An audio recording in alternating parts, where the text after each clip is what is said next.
Olá pessoal, como é bom estar aqui com vocês na comunidade, tanto de maneira presencial quanto virtual. Falando nisso, fica o convite para que sigam a Um Lugar Comunidade no Instagram.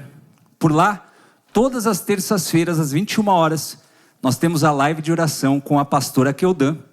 E diariamente, nós temos as reflexões sobre o livro de Salmos com o pastor Edson Nunes, que também são disponibilizadas no nosso canal do YouTube e também como podcast no Spotify e no aplicativo da Apple.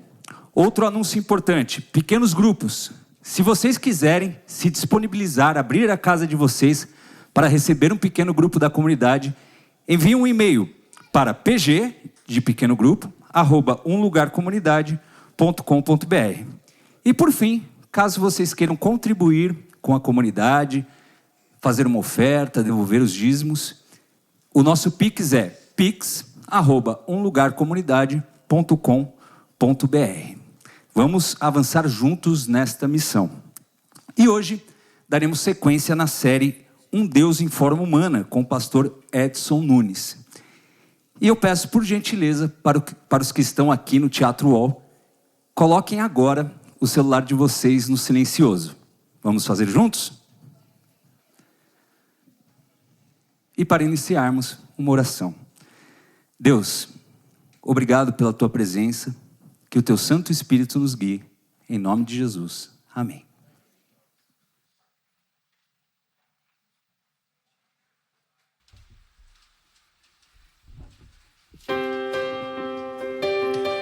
Seja muito bem-vindo nesse lugar. Vamos todos nos colocar de pé e vamos louvar o nome do Senhor. Vamos declarar o nosso amor a Ele. E vamos mostrar ao mundo que a forma como nós vemos Deus em tudo que nós fazemos é no serviço e no amor ao próximo.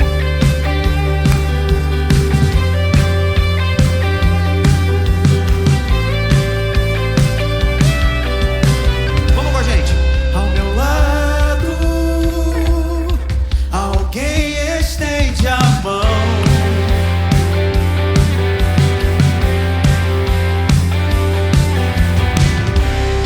Se me importo, posso ser a solução.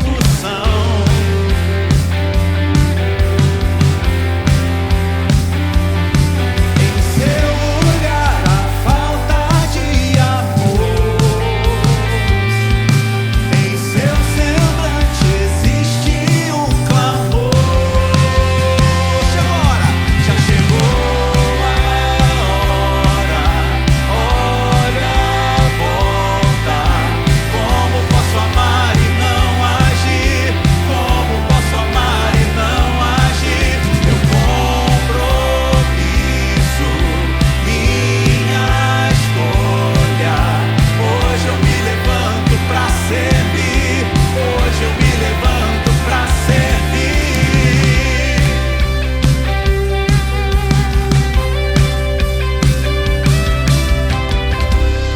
Deus escolhe ser amado em alguém.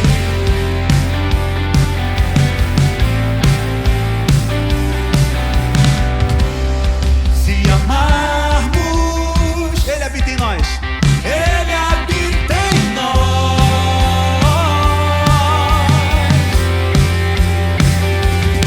Inclinados uns aos outros em amor, somos aperfeiçoados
Como posso amar e não agir? Como posso amar? É o meu compromisso.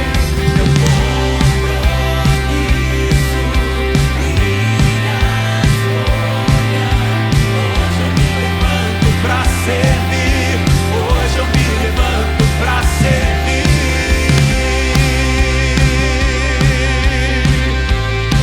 Oh, oh,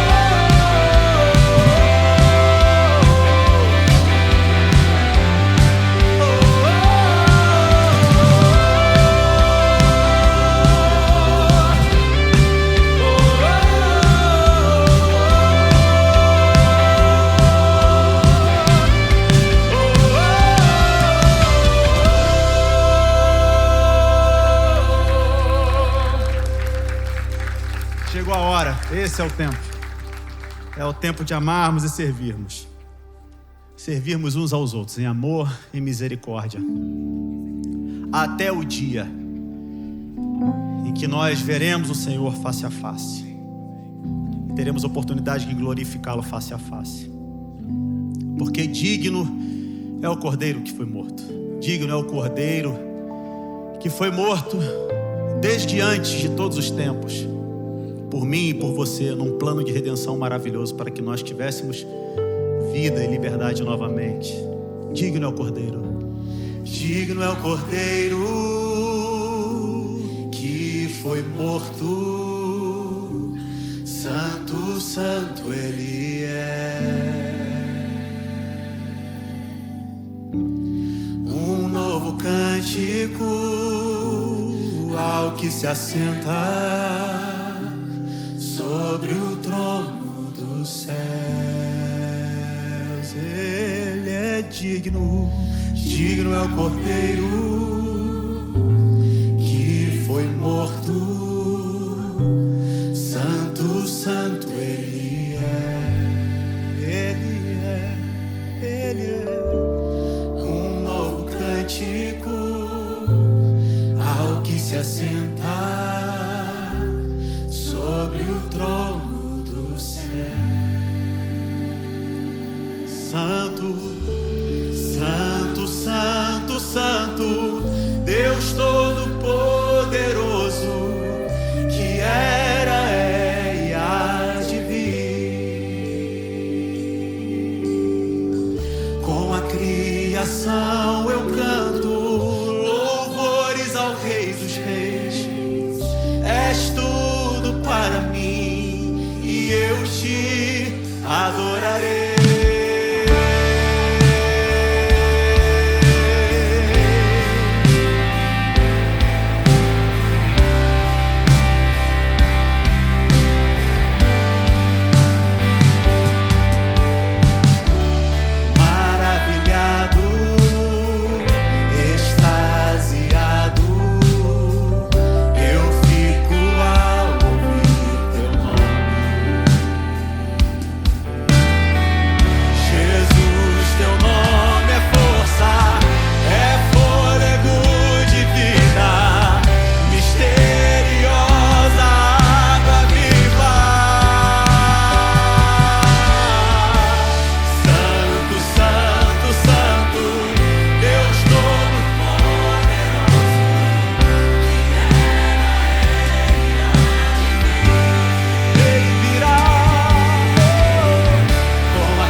O nome dele tem poder.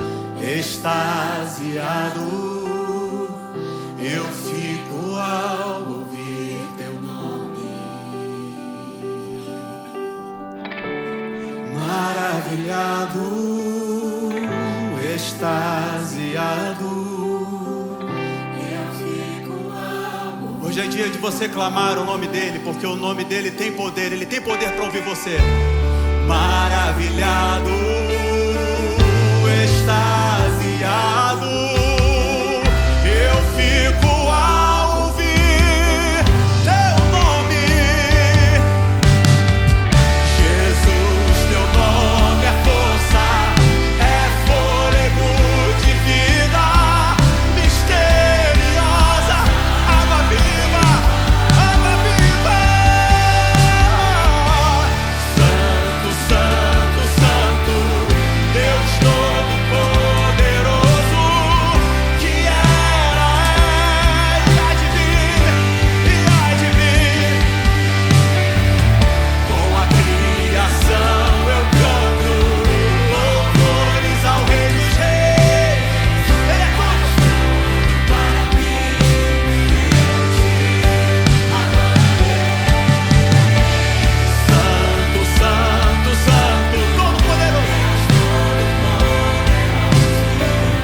Deus Todo-Poderoso, poderoso, que era, é e há de vir.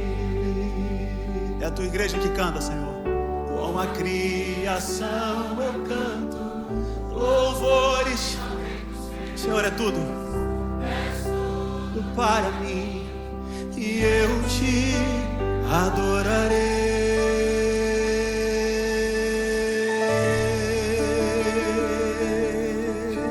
Senhor, é tudo que a gente precisa, é tudo que a gente mais quer, deseja e anseia, porque nós recebemos do Senhor muito mais do que nós sonharíamos receber um dia. Nós recebemos dignidade, nós recebemos lugar à mesa, nós recebemos a inclusão total, como parte do teu reino. Nós agradecemos ao Senhor, porque o Senhor nos devolveu a mesa, onde todos nós nos assentamos e somos iguais diante do Senhor. Louvado seja o teu nome, Senhor. Fui convidado à mesa, larguei minhas defesas e vim reconhecer, não mereci estar aqui. Comigo trouxe amigos, felizes ou feridos, gente que escutou esse chamado e aceitou. E é tão bom saber que há lugar aqui. Foi a graça que nos trouxe, a graça nos chamou à mesa do Senhor. Há lugar na casa, há perdão na casa. Nosso encontro é casa de Deus, Pai, é esperança, recomeço. Reunidos nele, nosso encontro é casa de Deus, Pai, de Deus, Pai, de Deus, Pai. Todos nós chegamos aqui atraídos pelo som da tua palavra. O som da tua palavra curou a nossa alma. O Verbo nos amou, da solidão nos resgatou. E é tão bom saber que há lugar aqui. A graça nos chamou à mesa do Senhor.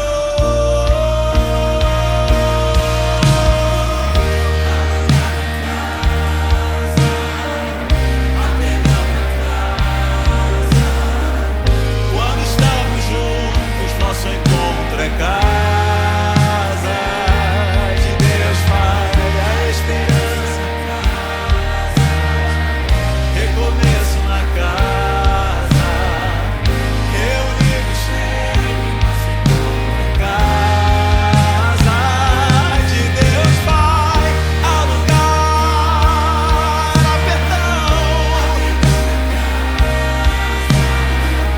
Quando estamos juntos, nosso encontro é casa de Deus, Pai, a esperança e o recomeço. Reunidos nele, nosso encontro é casa de Deus, Pai, de Deus, Pai, Ele é Pai de Deus, Ele é Pai, Ele é Pai do meu Pai, do teu Pai,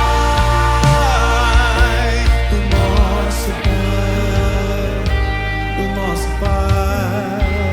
Deus é Pai, há lugar na casa, há perdão na casa. Quando estamos juntos, nosso encontro é casa de Deus, Pai, a esperança do recomeço. Recomeço na casa, reunidos nele, nosso encontro é casa de Deus, Pai. Deus é Pai, de Deus, Pai, é Pai, de Deus, Pai.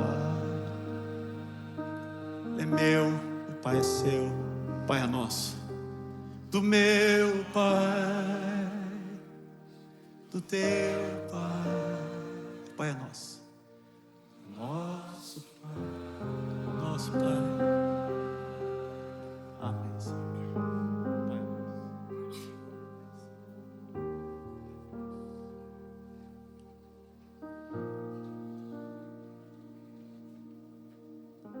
Eterno nosso Pai, eterno nosso Rei,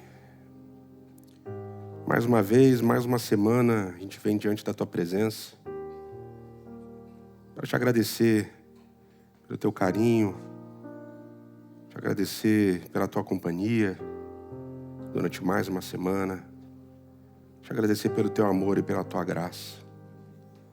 Obrigado porque, de alguma maneira, em algum momento, em alguma situação, todos nós fomos alcançados por esse amor e por essa graça.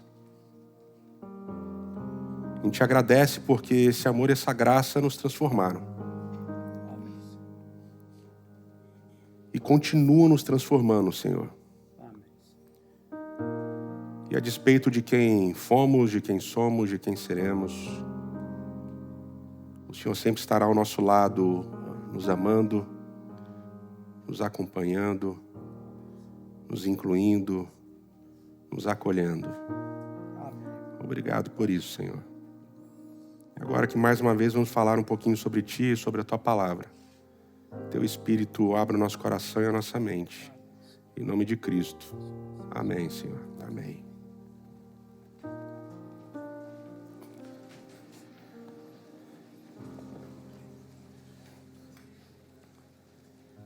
Bom dia, bom sábado, bom receber vocês aqui na comunidade, no Shopping Pátio de Higienópolis, e bom receber você em casa aí também.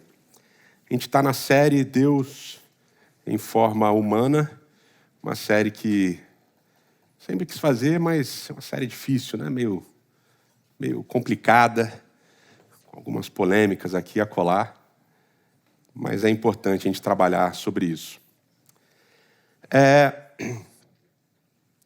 Há muito tempo atrás, eu recebi a incumbência de um casal na época de noivos, que hoje são casados, tem uma filhinha linda chamada Meliá, de dar estudos bíblicos para o marido, futuro marido, que é um doutor em física nuclear. E a dúvida dele era sobre Gênesis e a criação, e só isso, né? Só a Gênesis e a criação. E eu passei uma semana me preparando, estudando bastante, lendo tudo que eu podia ler. E comprei umas revistinhas de ciência, naquele afã de, vou falar umas coisas maneiras para ele ver que eu sou um cara que estuda, né? Coitado, né? Tomei um banho de aula dele depois, mas fez parte. E uma das coisas que eu fui ler era sobre a ideia da relação tempo-espaço, um pouquinho sobre a questão da luz, né? Porque quando a gente vai falar de Gênesis, inevitavelmente as pessoas vão fazer aquela pergunta clássica: mas como que no primeiro dia Deus criou a luz, separou a luz das trevas, e no quarto dia é que vão aparecer os luminares e não sei o que lá e tal, que luz é essa, tal. E aí você vai entender que a luz é uma radiação eletromagnética, que não depende só do Sol, blá, blá, blá, blá, blá. E, obviamente, que eu não sabia nada disso com profundidade, mas fui estudar. E aí encontrei, obviamente, umas discrepâncias, umas tensões, que tem a ver com a essência do que é a luz. Então, durante muito tempo, e sempre se pensou na luz como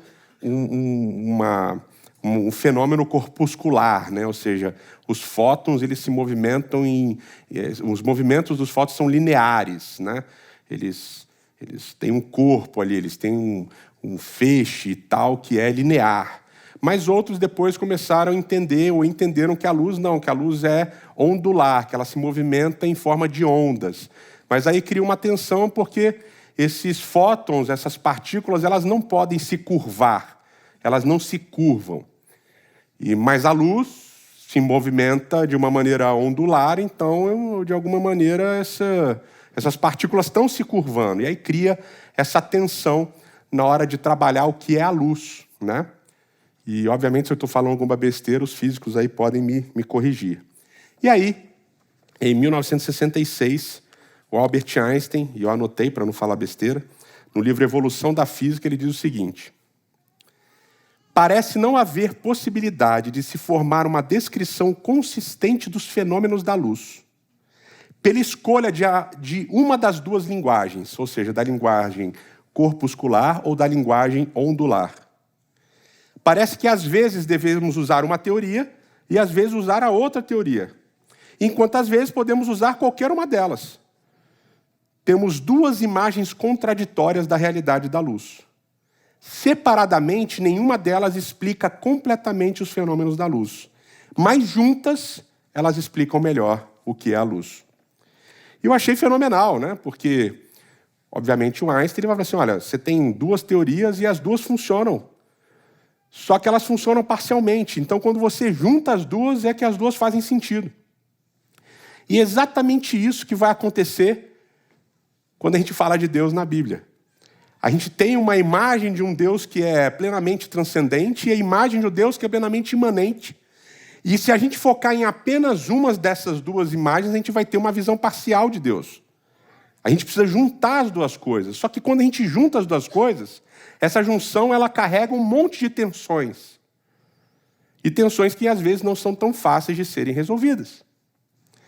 Então, por exemplo, classicamente você tem o relato de Gênesis 1 e o relato de Gênesis 2.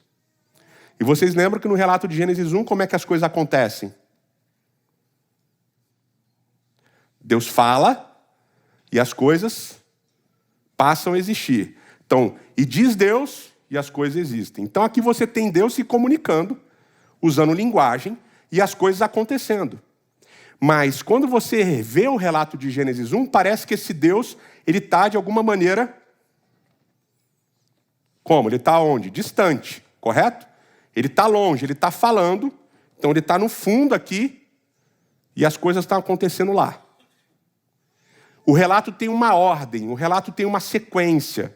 É a luz, é a separação entre as águas, é a terra que surge das águas, e aí Deus vai chamar a terra de terra e as águas de mares. São os corpos celestiais, são os animais que voejam e os animais que nadam. São os animais da terra e o ser humano. E aí depois ele descansa. Tem todo um processo, tem toda uma ordem, tem todo um conteúdo. E não tem nenhum tipo de trama, ou seja, não tem nada que precise ser resolvido. Ok? É apenas, basicamente, um relato de como as coisas aconteceram. Mas é um Deus que está longe, está falando. A voz dele é ouvida e as coisas acontecem. Quando a gente vai para Gênesis 2, a gente vê um outro relato. Como é que é esse relato? Esse relato começa com um problema.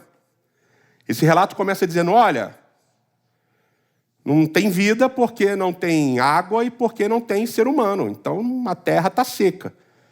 A terra está infértil porque não tem chuva, não está chovendo e não tem o ser humano para cuidar da terra.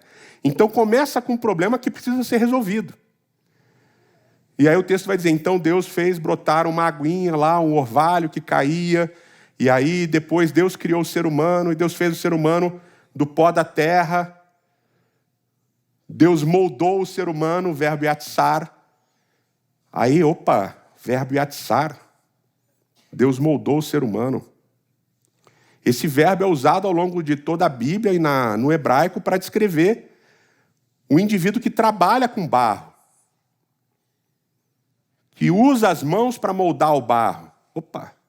Se Deus está moldando, está usando as mãos, ele está usando um verbo para usar as mãos. E diz o texto que Deus sopra nas narinas fôlego de vida.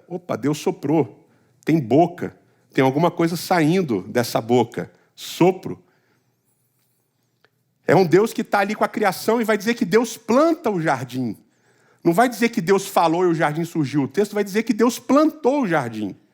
E plantou Deus um jardim. Então Deus foi lá, abriu a terra, jogou a sementinha. Deus vai trabalhar com a terra.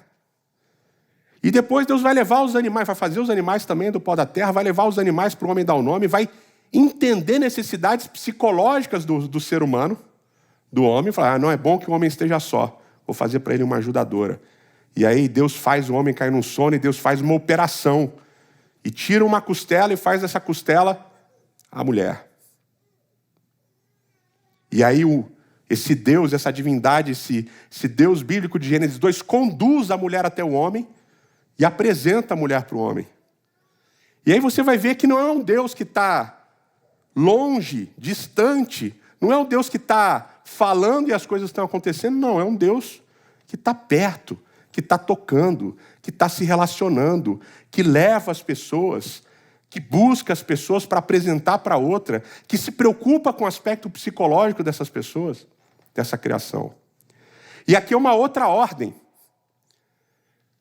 É primeiro a água, depois o ser humano, depois são as plantas com suas sementes e tal, e depois são os animais, e depois é a mulher. E é um jardim, uma ordem completamente diferente de Gênesis capítulo 1. É um novo relato, um outro relato, com outro foco, com outro propósito, diferente do primeiro. E aí, obviamente, que ao longo dos séculos e dos séculos, as pessoas olhavam Gênesis 1 e 2, e elas, obviamente, percebiam que era extremamente diferente um do outro. E qual é a nossa tendência natural? Quando existe tensão, o que a gente quer fazer com as tensões? Resolver as tensões. Viver em tensão é ruim. Então vamos harmonizar isso daqui. De alguma maneira, esses dois textos precisam falar a mesma coisa. Embora você leia e os textos não digam a mesma coisa, você olha para eles e você quer que eles digam a mesma coisa. Então você faz a ginástica que for necessária para fazer os dois textos falarem a mesma coisa. Porque não pode haver tensão. E aí eu te pergunto, uma pergunta só para sua reflexão. É uma reflexão que provavelmente vai durar uns dias para você. Aonde na Bíblia, qualquer texto, qualquer autor bíblico, se preocupa em resolver essa tensão de Gênesis 1 e Gênesis 2? Só para você pensar. Aonde qualquer um dos autores bíblicos, no Antigo, no Novo, ele fala assim, não, peraí, pessoal, deixa eu explicar um negócio para vocês. Existe um relato em Gênesis 1, existe um relato em Gênesis 2. Eles parecem diferentes, mas deixa eu explicar, não é bem assim. Eles simplesmente citam Gênesis 1, citam Gênesis 2, trabalham os conceitos de Gênesis 1, trabalham os conceitos de Gênesis 2, sem tentar harmonizar os dois textos, sem se preocupar com isso. E está tudo tranquilo. A tensão é abraçada. Deus é o que habita nos altos céus, diz o salmista. Mas ele habita onde também? Com o abatido, com o contrito, com o que está passando por necessidades, está com o seu espírito combalido ali pelas dificuldades da vida. Mas é o Deus que está no céu, mas é o Deus que está também com o aflito. É o Deus que está no trono e os céus dos céus não podem conter a sua glória. Mas é o Deus que está conversando e caminhando comigo também. E aonde é que na Bíblia as pessoas tentam resolver essa tensão? Não tenta. Não tenta. Por exemplo, esse daqui vai ser daqueles polêmicos, tá? Gênesis capítulo 6, verso 6.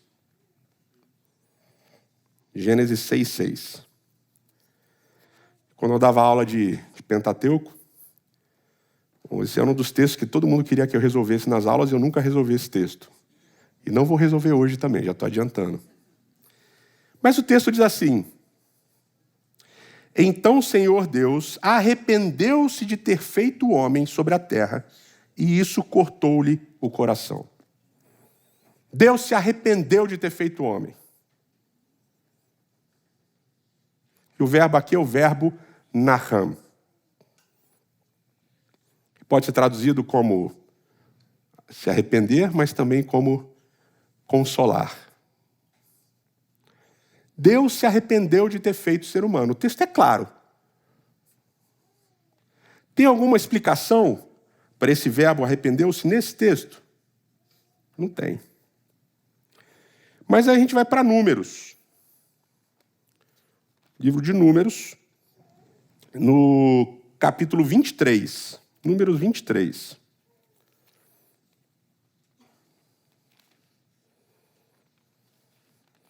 Números 23, verso 19. Aqui na história de Balaão, o texto diz assim, Balaão falando: Deus não é homem para que minta, nem filho de homem para que se arrependa. Acaso ele fala e deixa de agir? Acaso ele promete e deixa de cumprir?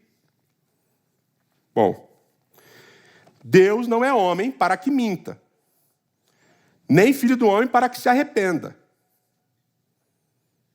Mas Gênesis capítulo 6 fala que Deus fez o quê?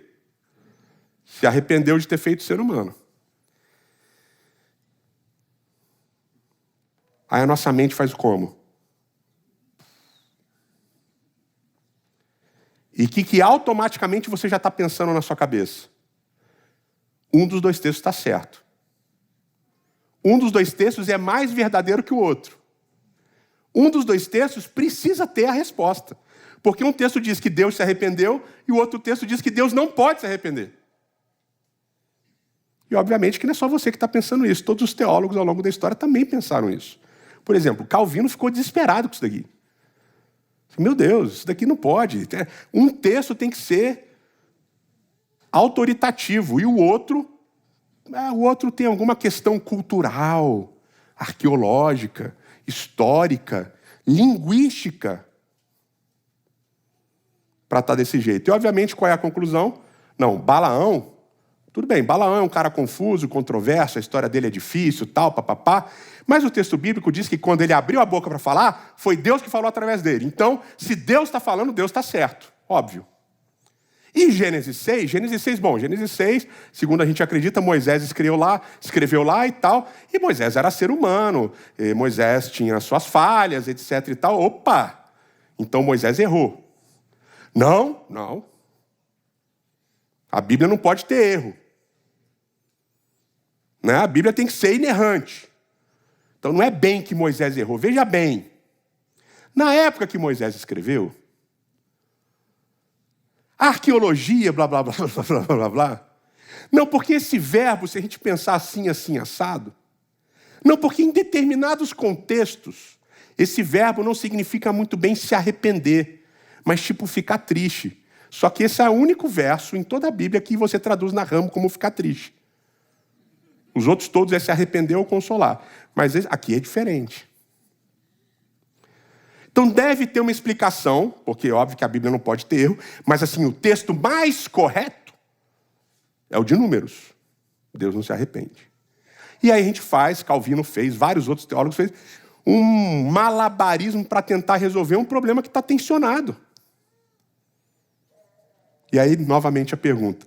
Aonde, meus queridos, na Bíblia, essa tensão tenta ser resolvida por qualquer autor bíblico? E aí vem um segundo raciocínio, mais um pilarzinho nesse raciocínio. Se nós entendemos que Deus inspirou as Sagradas Escrituras, como eu acredito, por que ele não resolveu essas tensões? Por que ele não pediu para um profeta, ou Moisés, ou Paulo, ou sei lá, falar assim, cara, escreve aí um adendo. Ele falou assim, olha, em Gênesis 1, quando eu inspirei Moisés a escrever, eu quis dizer isso, isso, isso. Em Gênesis 2, quando eu inspirei Moisés a escrever também, eu quis dizer isso, isso, isso, isso. Fecha parênteses aí e fala assim, palavra de Deus, ele me ditou essas palavras, inspiração verbal, tal, está resolvido. Não seria mais fácil? Por que Deus complica as paradas? Não podia resolver? Baixa um decreto. Manda um corvo, ao invés de levar pãozinho e carne para Elias, manda um corvo do céu com um texto escrito. Sim, galera, esse negócio de arrependimento é isso daqui. Pum. Pum, ninguém mais briga. Resolveu. E aqui vem uma das questões importantes do nosso relacionamento com Deus e com a Bíblia. A gente pensa na teologia e nas doutrinas como um fim, como algo que vai ser autoritativo, que é normativo, que é não sei o que lá, que bom, é assim, é absoluto e ponto final, Deus é isso e pá. Quando, na verdade, a teologia ela é um processo. Ela não é a chegada, ela é a jornada. O relacionamento não é a chegada, é a jornada. E essa é uma das nossas dificuldades. A gente pensa em termos de Deus, de teologia, de Bíblia como ponto de chegada. Então, se eu tiver o raciocínio correto, eu vou chegar lá e está resolvido. Quando, na verdade, Deus, a Bíblia, a teologia é um processo. E esse processo é constante, ele é diário. É de luta com o texto, é de estudo constante, de aprofundamento cada vez maior, é de sair de um lugar para ir para outro, mas é esse processo que é o importante. O processo da jornada que é o importante. Muitas vezes funciona como os nossos relacionamentos. Né? Hoje em dia isso mudou um pouco, porque tem os aplicativos aí, né, de match, né, para juntar as pessoas, né, de namoro. Não estou falando contra, não, tá? Antes que você fique na defensiva, não estou falando contra, não, mas é assim. Você olha os dados da pessoa primeiro, né? Ok. Né? Fulano, 1,82 m, razoável. Diz ele que faz exercício todo dia, bom.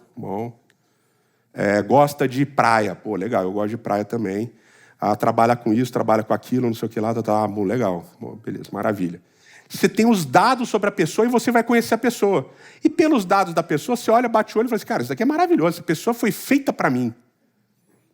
E aí você encontra com a pessoa e é uma lástima.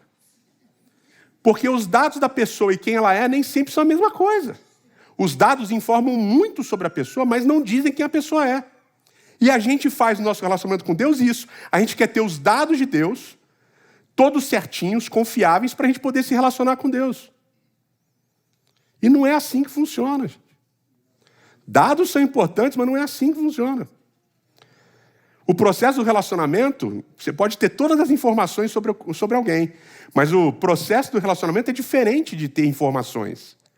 É construir história junto, passar tempo, brigar, fazer as pazes. Fazer as pazes é bom. Melhor do que brigar, obviamente, né? Vocês estão entendendo o processo? E aí a gente vai para a conclusão, trazendo talvez a ideia mais importante para a construção dessa ideia da série toda. Xenófanes, um filósofo grego, eu não sou muito fã de ficar lendo um filósofo grego, tal, mas esse daí é interessante. Ele começou a reparar ao estudar a religião, ao pensar o panteão grego, ele começou a perceber que os processos hierárquicos no panteão grego eram muito parecidos, obviamente, meio que imitavam a hierarquia da sociedade grega. A organização do panteão, a organização da religião, era de alguma maneira muito parecida com a organização da sociedade grega. E aí ele vai começar a dizer o seguinte, na verdade esses deuses todos que a gente tem, eles são reflexos nossos no espelho. A gente se olha no espelho e cria esses deuses aí que a gente está adorando. E ele vai fazer essa crítica muito pesada, muito forte, de que, na verdade, Deus não existe, a gente criou os deuses a partir do que a gente é. E muitos filósofos depois dele vão falar a mesma coisa. Essa acusação de que a religião e Deus e a teologia tem mais a ver, fala muito mais de quem a gente é do que de quem Deus é. Embora isso tenha um bom fundo de verdade, a gente precisa olhar para a Bíblia de uma outra maneira. Porque quando a gente pensa em Gênesis 1 e Gênesis 2, a gente pensa no processo em que Deus cria o ser humano, a gente percebe algumas coisas interessantes. E vocês já sabem. Ele já fala disso há muito tempo. Quando Deus cria o ser humano, em Gênesis, Deus fala que cria o ser humano à sua imagem, à sua semelhança. Não é assim? Então, características que Deus tem, ele informa, ele passa, ele coloca no ser humano, ele imprime no ser humano. E a gente fica tentando entender o que seria essa imagem. Seria a ideia corpórea de braços, mãos, olhos, boca, um corpo? Ou seria um caráter? Ou seria... Eu gosto da ideia de função. Eu já falei disso com vocês, porque o linguajar que é utilizado em Gênesis capítulo 1 é um linguajar de realeza. É como se Deus conferisse ao ser humano realeza. Portanto, a ideia é: eu crio vocês a minha imagem e minha semelhança. Ou seja, no processo de comunicação, eu sou o rei, e nesse lugar que eu estou criando, nesse reino que eu estou criando, vocês vão reinar. Então, estou conferindo a vocês a função que eu tenho. E esse era um processo muito comum nas alianças do Antigo Testamento, ou nas alianças do Antigo Oriente. Maravilha, essa é uma explicação funcional, muito interessante. Mas ao longo da Bíblia, Deus tem cabelo branco, Deus se senta, Deus se levanta, Deus tem mão, Deus tem boca. Aí a gente fala, não, isso é um antropomorfismo. É óbvio que é um antropomorfismo. Agora, o texto não diz que Deus nos criou à sua imagem, à sua semelhança? Portanto, um Deus que é parecido com a gente faz todo sentido na Bíblia. Ah, mas a palavra não significa que a gente é igual. Não, significa que a gente é sombra. Selem e Demut significa que a gente é sombra. Ou seja, de alguma maneira, até o nosso corpo é um arranhar da realidade que Deus é.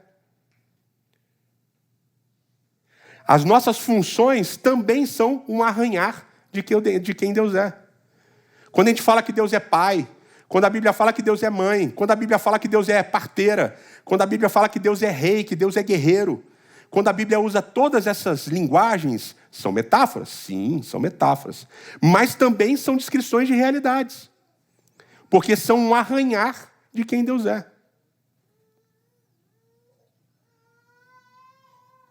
Ou seja, imaginar que Deus tenha características que nós temos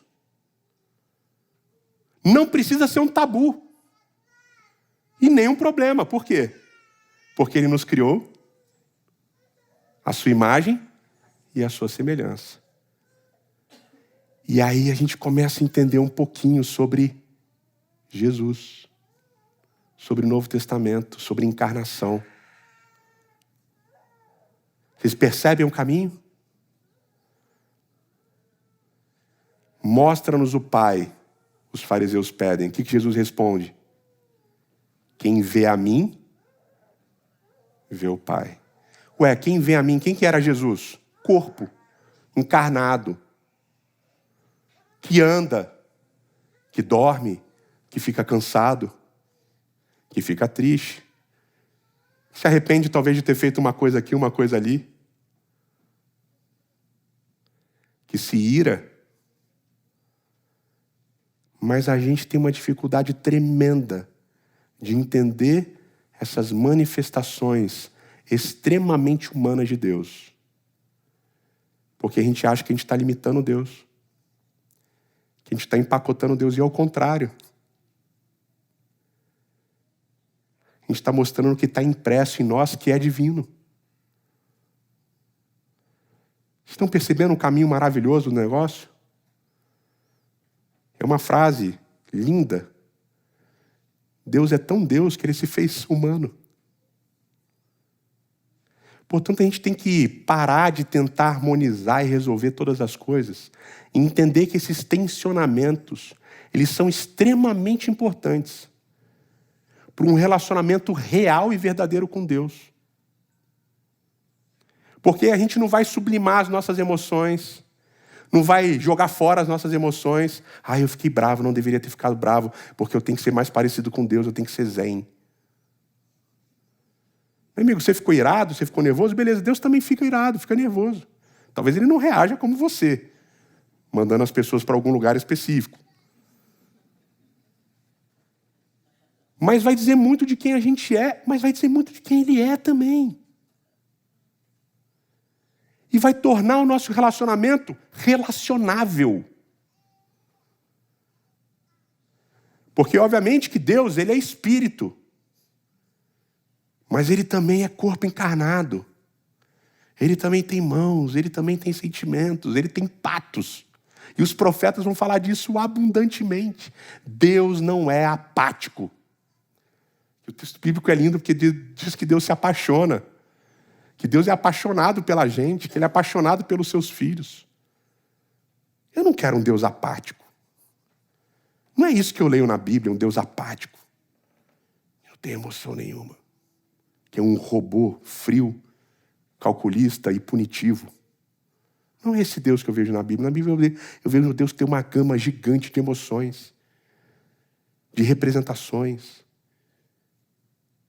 de funções, e etc, etc, etc. Se você tem dúvidas de quem Deus é tudo isso e mais um pouco. E pensar nisso vai fazer a gente se relacionar com Ele de uma maneira muito mais real e profunda. Eterno nosso Pai, nosso Rei, obrigado porque a Tua palavra é desafiadora. A Tua palavra nos faz crescer em sabedoria, em profundidade, em estudo. Muito obrigado porque a gente não precisa ficar num lugar comum. Muito obrigado porque a gente não precisa ter medo da dúvida e dos questionamentos. Muito obrigado porque a gente precisa buscar esse Deus bíblico, completamente apaixonado, com gama de emoções, de ideias, de sentimentos e até corpóreo, encarnado. Que a gente tenha esse desprendimento de abraçar as tensões e buscar no nosso relacionamento com a gente, com os outros, a divindade que foi imprimida como imagem em nós mesmos. A gente pede isso em nome de Cristo Jesus. Amém.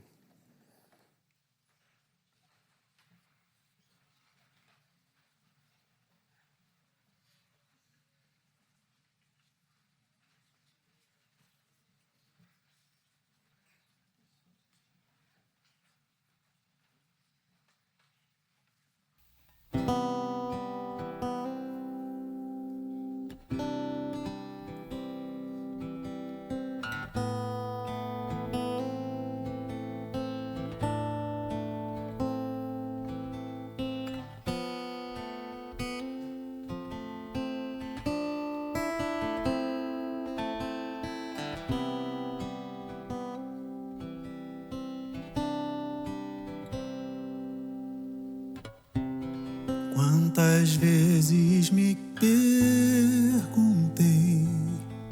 se há alguém além do céu. Quantas vezes me questionei se esse alguém é uma projeção dos meus sonhos de infância, uma breve lembrança de algo que um dia precisei. Talvez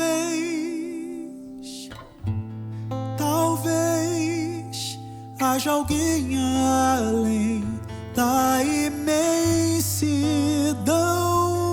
do céu. Talvez eu não esteja aqui tão só.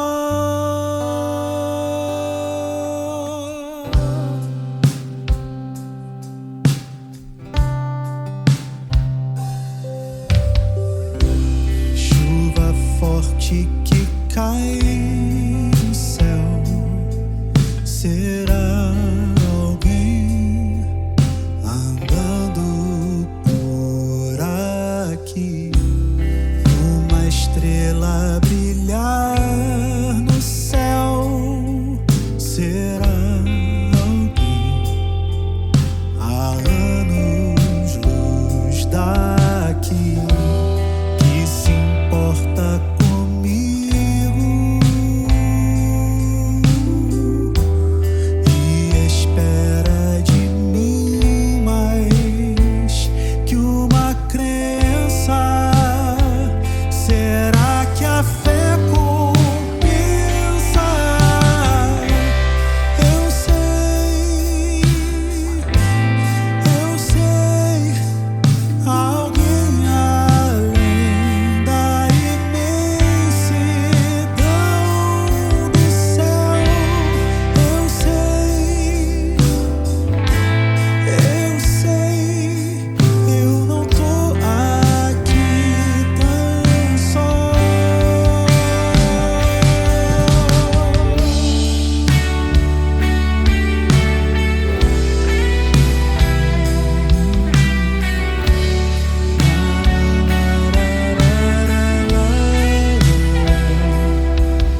Eu sei,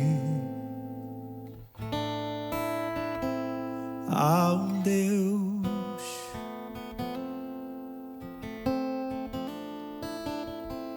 pela fé eu sei.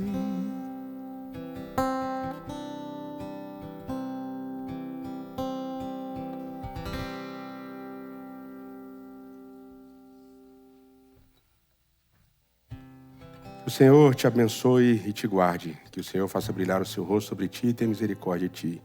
Que o Senhor sobre ti levante seu rosto e te dê a paz. Amém. Um abraço e até semana que vem.